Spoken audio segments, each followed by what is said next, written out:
Physiological episodes happen to humans, not aircraft. That is first and foremost, our primary concern is the safety and well-being of our aviators and our maintainers.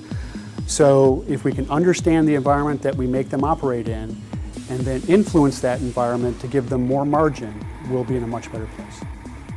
This is so important because the human is the key ingredient in our weapon systems.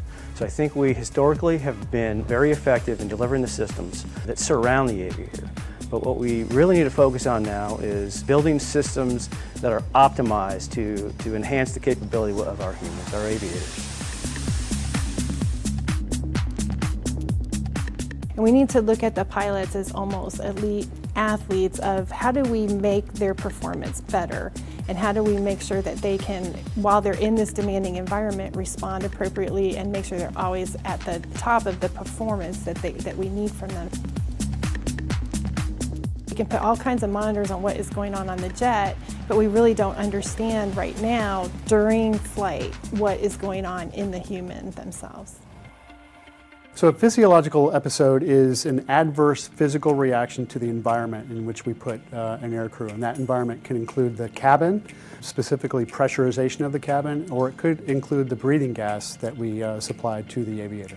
It could be any kind of symptoms, physiological symptoms that the pilot is experiencing, anything from tingling in their fingers to I feel like I can't breathe, to feelings of nausea. There's a lot of different symptoms that can be identified as physiological events. The real goal here is to find a physiological monitoring and alerting system that can predict and detect a physiological episode so that the aircrew can take corrective action before they become impaired or incapacitated.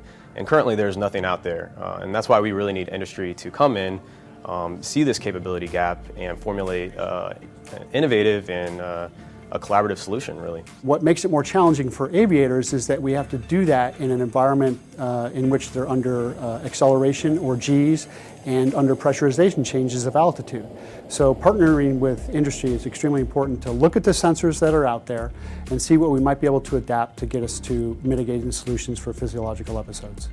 We have developed the Aircrew Systems Master Plan for Physiological Monitoring, which is a strategic and pretty aggressive fielding of a physiological monitor within 24 months, because it is a three-phased process, at least in my mind, and that is first, be able to monitor the human. I mean, what data can we get right now that can really just monitor the human? And so we can get that data and take it and analyze it to try to take a root cause correction approach to it. With that, the next step is really to predict. You know, how can we further that algorithm development to predict before the aircrew are going to have a physiological episode? And then the third step would be to alert them. So, you know, whatever modality we can think of, visually, you know, vibration, etc., how can we alert the aircrew so that they can take corrective action before they are impaired or incapacitated?